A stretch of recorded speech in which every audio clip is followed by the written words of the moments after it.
Você já se sentiu derrotado? Como se o diabo estivesse vencendo? Você sabia que há uma maneira de vencer Satanás? A resposta está na Bíblia. Neste vídeo, vamos aprender como vencer Satanás usando o poder do sangue de Jesus, a palavra de Deus e o nosso testemunho. A Bíblia deixa claro que os cristãos têm inimigos. Quem são eles? O reino de Satanás, os principados e potestades nos lugares celestiais. A luta que enfrentamos não é contra pessoas, mas contra forças demoníacas, exércitos de anjos caídos e espíritos malignos com grande poder. Embora não possamos vê-los, estamos constantemente cercados por esses seres perversos. Embora não possam habitar em um verdadeiro crente, eles podem oprimi-lo e assediá-lo. O apóstolo Paulo fala desses anjos caídos como principados e potestades, como governantes das trevas desta era e como hostes espirituais da maldade nos lugares celestiais. A frase principados e potestades aparece 6 vezes na versão King James. Outras traduções incluem governantes e autoridades, forças e autoridades e governantes e poderes.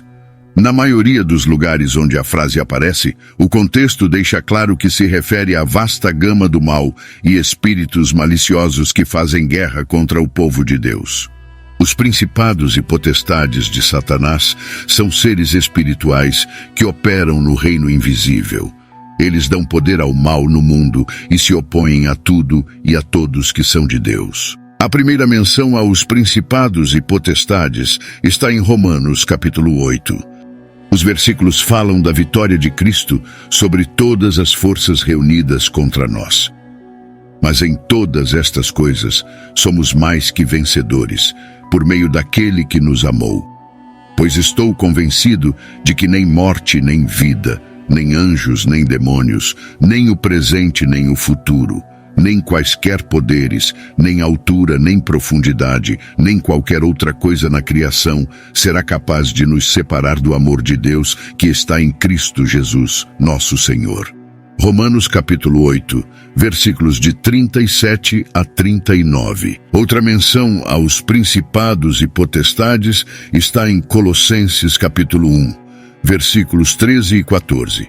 Pois ele nos resgatou e nos atraiu para si do domínio das trevas e nos transferiu para o reino de seu Filho amado, em quem temos a redenção, por causa do seu sacrifício, resultando no perdão dos nossos pecados e o cancelamento da pena dos pecados.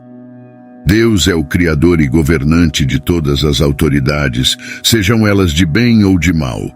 Mesmo que as forças do mal sejam poderosas, elas não estão além do controle de Deus. Principados e potestades são níveis de atividade demoníaca ou a presença de demônios. Esses seres existem e seu objetivo principal é roubar, matar e destruir. Eles pertencem ao reino das trevas e incluem anjos caídos que foram expulsos do céu junto com Lúcifer. A intenção desses seres é obstruir o propósito de Deus na terra e levar o máximo de pessoas possível para o inferno no processo.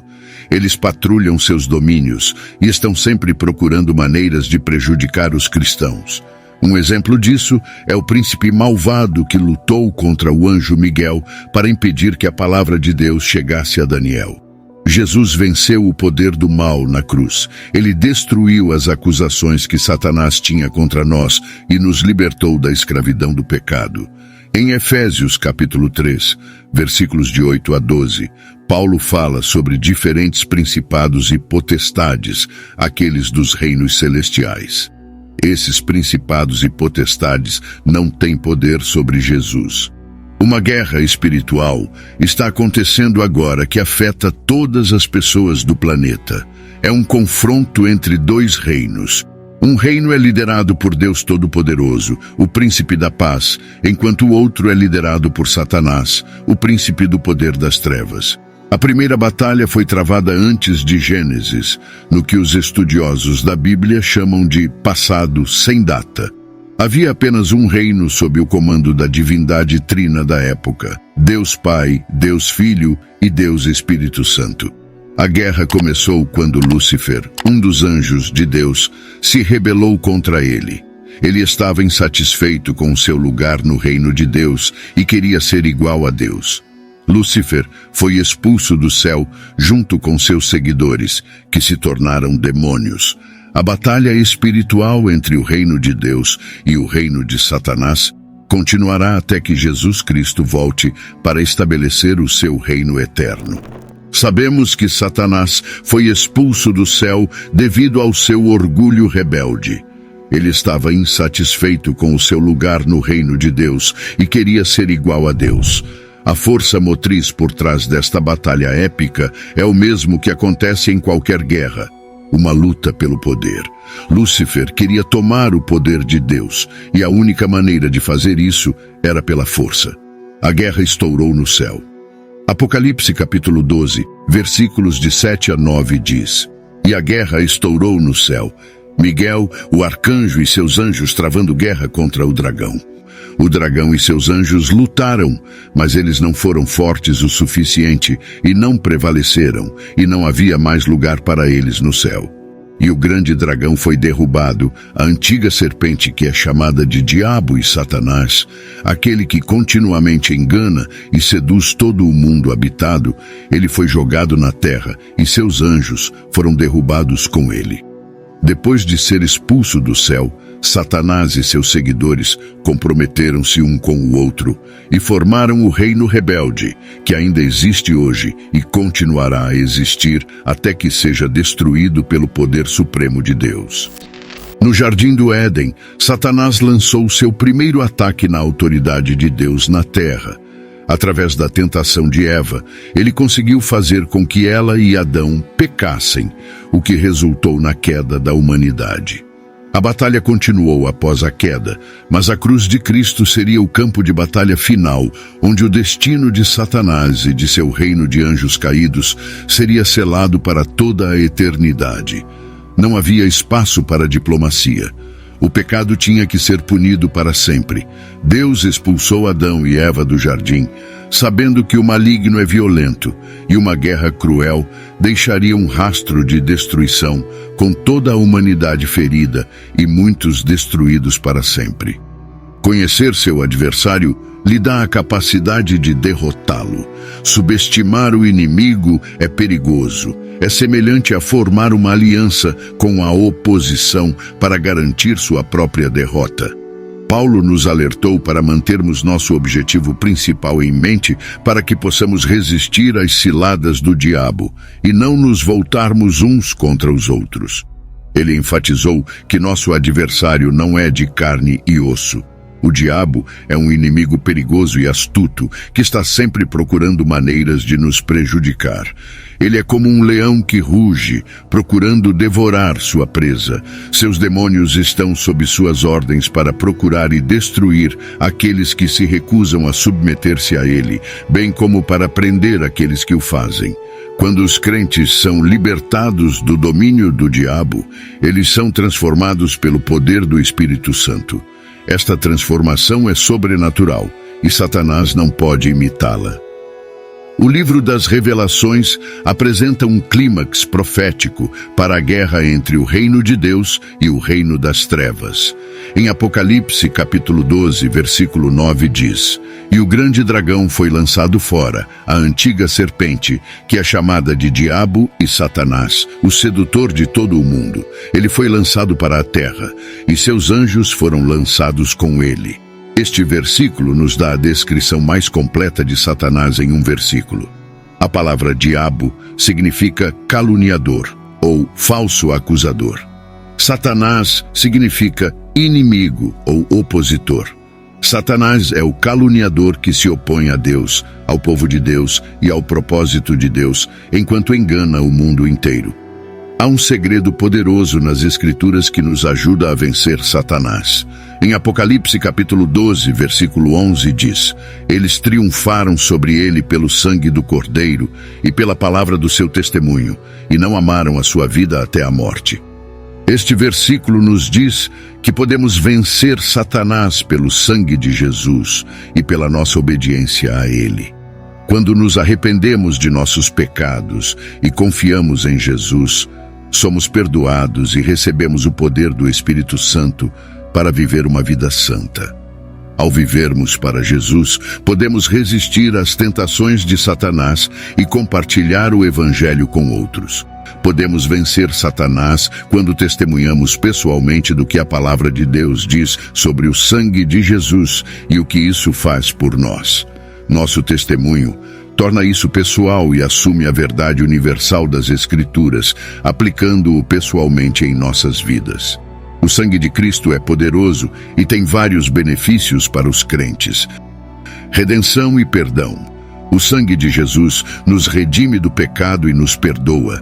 Limpeza. O sangue de Jesus nos limpa de toda a impureza e pecado. Justificação. O sangue de Jesus nos justifica, tornando-nos justos diante de Deus. Justificar significa tornar justo, absolver do pecado, manter-se inocente, como se nunca tivéssemos pecado. Podemos dizer isso porque somos justificados pelo sangue de Jesus. Recebemos a justiça de Jesus Cristo, não a nossa própria justiça. Na cruz, Jesus se tornou pecado com a nossa pecaminosidade, assumiu a pena e o julgamento do nosso pecado e pagou o preço total da salvação, derramando seu próprio sangue. Nele, nos tornamos a justiça de Deus, não a nossa própria justiça de qualquer tipo de justiça humana, mas a justiça do próprio Deus. Deus nunca conheceu o pecado. Ele nunca foi contaminado pelo pecado. Essa é a justiça que recebemos através da fé no sangue de Jesus. Através do sangue de Jesus, somos justificados, feitos justos com a justiça de Deus. Tornamo-nos como se nunca tivéssemos pecado. Esta é então a resposta às acusações de Satanás contra nós. Por que ele está nos acusando? Porque ele quer provar que somos culpados. Portanto, o testemunho principal que supera as acusações de Satanás é, através do sangue de Jesus, estou justificado, como se eu nunca tivesse pecado. Por esta razão, podemos estar diante de Deus sem vergonha ou medo, e podemos responder a Satanás com total coragem. Podemos dizer a ele: Satanás, é em vão me acusar, porque não vou contra você por minha própria justiça. Estou te encontrando na justiça de Deus, que é sem mancha, sem pecado, sem mancha. Outra provisão preciosa é feita para nós pelo sangue de Jesus, um dos quais muitos cristãos não conhecem. Hebreus capítulo 12, versículos de 22 a 24 diz: Mas tendes chegado ao monte Sião e à cidade do Deus vivo, a Jerusalém celestial, e a incontáveis hostes de anjos, e a universal assembleia e igreja dos primogênitos arrolados nos céus, e a Deus, o juiz de todos, e aos espíritos dos justos aperfeiçoados, e a Jesus, o mediador da nova aliança, e ao sangue da aspersão, que fala coisas superiores ao que fala o próprio Abel. Nos montes celestiais de Sião, o sangue de Jesus foi aspergido em nosso favor, no Santo dos Santos, diante da presença de Deus. Ele entrou lá como nosso precursor, tendo obtido a redenção eterna através do seu sacrifício, e ele aspergiu a evidência dessa redenção na própria presença de Deus Todo-Poderoso, o Pai. Isso significa que quando Satanás nos acusa, ele está, na verdade, acusando a Deus. Ele está acusando Deus de ser injusto por perdoar nossos pecados e nos justificar. No entanto, o sangue de Jesus, que foi aspergido no Santo dos Santos, é a prova de que Deus é justo e misericordioso. O sangue de Jesus é a nossa vitória final sobre Satanás. Ele nos justifica diante de Deus e nos torna aptos para a vida eterna. Nossas armas espirituais concedidas por Deus são divinamente eficazes. À medida que operamos essas armas que Deus nos deu com fé e independência em armas espirituais, o poder do próprio Deus está disponível para nós. Não devemos simplesmente ficar na defensiva em nossa batalha com o inimigo e nos perguntar onde Satanás atacará em seguida, mas devemos avançar no ataque à sua fortaleza e destruí-los com nossas armas espirituais. Não devemos permanecer passivos. Vencemos Satanás quando testemunhamos pessoalmente ao que diz a palavra de Deus, o sangue de Jesus faz por nós. Quando combinamos essas três armas, o sangue de Jesus, a palavra de Deus e o nosso testemunho, nós os tornamos eficazes. Você pode vencer Satanás. Você tem o poder do sangue de Jesus, a palavra de Deus e o seu testemunho. Confie em Deus e use essas armas para derrotar o inimigo. Você pode viver uma vida vitoriosa sobre Satanás. Encaminhe esse vídeo para um amigo que precisa ouvir essas palavras. Obrigado por assistir e até a próxima.